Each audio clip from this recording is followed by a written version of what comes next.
পৃথিবীতে একটা খাবার আছে, তার নাম দুধ। নাম কি? এই দুধ কিন্তু তরল হয়। যতক্ষণ ঘি না হবে, মাখন না হবে, জমাট না বাঁধবে, ততক্ষণ তো তাকে ড্রিঙ্ক বলা যায়। কিন্তু এখন চিকিৎসা বিজ্ঞান যারা আছে, খাদ্য বিভাগে যারা দায়িত্বে আছে, তারা কিন্তু এই শব্দটাকে ড্রিঙ্ক বলে না, বলে milk is an ideal food. Ideal drink বলার দরকার ছিল যে আদর্শ পানীয় না, আদর্শ খাবার বলা হয়। কেন তো তরল জিনিস আপনি খাবার বলবেন কেন? বিজ্ঞান পৃথিবীর 12,500 খাবারের উপরে গবেষণা চালিয়েছে। দেখেছে আপনার যদি ক্ষুধা লাগে খাবার খাবেন, ক্ষুধা মিটে যাবে, কিন্তু পিপাসা মিটবে না। আপনার যদি পিপাসা লাগে আপনি পানি খাবেন, পিপাসা মিটে যাবে, কিন্তু ক্ষুধা মিটবে না। এই একটাই মাত্র খাবার দুনিয়ায় আছে যেটা খেলে পিপাসাও মিটে যায়, ক্ষুধাও মিটে যায়, তার নাম দুধ। এই কথা বলবেন এখন?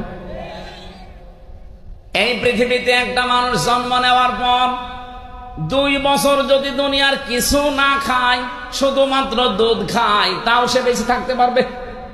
হামজা না, আমার বাবা না, কাবা শরীফের ইমামকে এখানে নিয়ে এসে যদি আপনি ওয়াজ করান, আর আপনার যদি মন তৈরি না হয় কোরআন থেকে হেদায়েত নেওয়ার মতো, কাবার ইমাম ওয়াজ করলো আপনার কিছুই হবে না।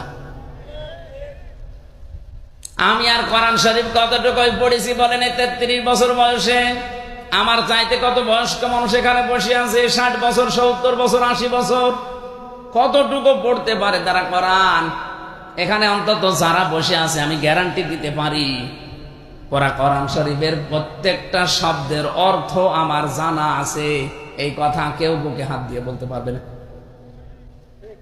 এই যে অনার্স মাস্টার্স করা এই লোকটা, যতগুলো শিক্ষক শিক্ষিকা এখানে আশপাশে আছে, আমি গ্যারান্টি দিলে কেউ বলতে পারবেন না, আমারও সম্ভব না। হ্যাঁ, আমি পড়েছিলাম কিন্তু আমার সব মনে নেই, আমার এখন আবার স্টাডি করা লাগবে। অথচ একজন মানুষের নাম আমি নিজে পড়েছি, তার জীবনী দেখলাম, গিরিশচন্দ্র সেন, এই নরসিংদী বাড়ি, শিবপুরে। ও লোকটা পুরা কোরআন শরীফকে শুধু অর্থ লেখে নাই, তাফসিরও লিখেছে। আর আমরা জানি যারা তাফসির লেখে তারা এক একটা শব্দের একটা অর্থ না, একাধিক অর্থ তার জানা থাকা লাগবে, তাছাড়া সে তাফসির করতে পারবে না। কারণ এমন এমন শব্দ আছে, সেই শব্দের ব্যাখ্যাটা আপনাকে ওই জায়গায় ওই হিসাবে মিলানো লাগবে। এই যে দরবা মানে মারা, দরবা মানে দৃষ্টান্ত দেওয়া, দরবা মানে সফর করা, দরবা মানে উপমা, একটা একটা করে প্রায় 33টা অর্থ আছে এই দরবা শব্দের। এখন সব অর্থ যদি আপনি এক জায়গায় মিলিয়ে দেন, কিয়ামতের আগেও তাফসির মিলাতে পারবেন না। যেখানে যেইটা লাগবে, অ্যাপ্রোপ্রিয়েট হবে, ওই শব্দের অর্থ ওখানে ওই জায়গায় ওইভাবে মিলাতে হবে। আল্লাহ হয়তো এখানে দরবা দিয়ে দৃষ্টান্ত দিচ্ছেন, এখন যদি বলেন না আমি দরবা মানে জানি মারা, আমি এখানে মারা অর্থ করব, হবে? মিলাতেই পারবেন না। তাহলে গিরিশচন্দ্র সেনের দিকে একটু বলেন তো, লোকটা কোরআন শরীফ কি পড়া পড়েছে? আমি নিজে কোরআনের উপরে অনার্স মাস্টার্স করা, আমার তাফসির নিয়ে কামেল করা।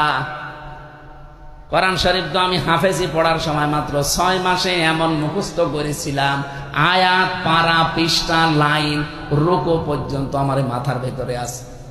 এত পড়া পড়েছি, এরপরও আমি প্রতিটি শব্দের অর্থ এখন আর বলতে পারি না, ভুলে গেছি। পড়েছি, বহুবার পড়েছি, এটা আমার মনে নেই। আপনি কি কি চিন্তা করছেন বলেন? গিরিশচন্দ্র সেনের কাছে আমি কি? কিছুই না। কারণ তার এক একটা শব্দের 33টার উপরে অর্থ জানা ছিল, আর আমার একটা শব্দের 5টা অর্থ বের করতে পারছি না। 3-4টের পরে আমার আর মনে থাকে না, তাও পুরাটা না, ডিকশনারি দেখা লাগবে। তারপরে এই লোকটা কোরআন আমার চাইতে আপনার চাইতে পড়েছে বেশি, বুঝেছে বেশি, লিখেছে বেশি, কথা বলে না, কিন্তু কোরআন থেকে সে হেদায়েত পেয়েছে। মরে গেলে তার জানাজা হয়েছে, কবরে দিয়েছে, কি করেছে? পুড়িয়ে ফেলেছে। কিছু বুঝলেন এখান থেকে? কোরআন শুধু পড়লেই, বুঝলেই, শুনলেই হবে না, শুধু লিখলেই হবে না, মন থাকা লাগবে। ওর মন ছিল না, আল্লাহর হেদায়েত দেয়নি। আপনার যদি মন থাকে, হযরত ওমরের মন ছিল, উনি মাত্র শুনেছিলেন সূরা তাহার কয়েকটা আয়াত, সূরা মারিয়ামের পরে তাহা কয়েকটা আয়াত শোনার পরে আল্লাহ তাকে পুরাটা চেঞ্জ করে দিয়েছে।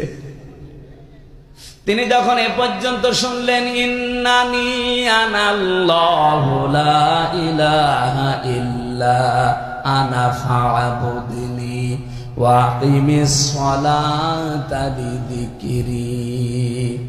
তার নিজের ভাষা যেহেতু আরবি ছিল, তিনি আরবি বুঝলেই শুনলেই বুঝতে পারতেন যে আল্লাহ কি বলতে চায়। হযরত ওমর বলেন, এ পর্যন্ত শোনার পরে আমার মন পুরা চেঞ্জ হয়ে গেছে। যে লোকটাকে মেরে ফেলার জন্য তরবারি হাতে নিয়ে দৌড়াচ্ছিলাম, এখন মনে হচ্ছে নিজের গর্দানটাই ওই তরবারি দিয়ে আমি দ্বিখণ্ডিত করে ফেলি। সাতক্ষীরাবাসী এতক্ষণ বলার পরে সামারাইজ এইটাই, আমির হামজার একদিনের ওয়াজ না, কিয়ামত পর্যন্ত ওয়াজ করলেও কিছুই হবে না যদি আপনার মন না থাকে। কোরআন শরীফের ক্ষমতা আছে, কিন্তু আপনার মন থাকা লাগবে। না কোরআনে ক্ষমতা নেই? দুনিয়ার সব মানুষকে হেদায়েত দেওয়ার ক্ষমতা কোরআন রাখে না রাখে না? এই জন্যই তো আলিফ লাম দিয়ে নির্দিষ্ট করে দিয়েছেন হেদায়েতের একচ্ছত্র কিতাবে একটা। বলেন তো, এই পৃথিবীতে সূর্যের আলো সবাই পায় না? অন্ধ যে সে আলো পায়। এখন কি দোষ সূর্যের না ওর চোখের? বলেন বলেন। পৃথিবীতে একটা খাবার আছে, তার নাম দুধ। নাম কি? এই দুধ কিন্তু তরল হয়। যতক্ষণ ঘি না হবে, মাখন না হবে, জমাট না বাঁধবে, ততক্ষণ তো তাকে ড্রিঙ্ক বলা যায়। কিন্তু এখন চিকিৎসা বিজ্ঞান যারা আছে, খাদ্য বিভাগে যারা দায়িত্বে আছে, তারা কিন্তু এই শব্দটাকে ড্রিঙ্ক বলে না, বলে milk is an ideal food. Ideal drink বলার দরকার ছিল যে আদর্শ পানীয় না, আদর্শ খাবার বলা হয়। কেন তো তরল জিনিস আপনি খাবার বলবেন কেন?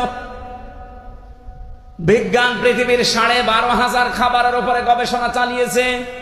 দেখেছে আপনার যদি ক্ষুধা লাগে খাবার খাবেন, ক্ষুধা মিটে যাবে, কিন্তু পিপাসা মিটবে না। আপনার যদি পিপাসা লাগে আপনি পানি খাবেন, পিপাসা মিটে যাবে, কিন্তু ক্ষুধা মিটবে না।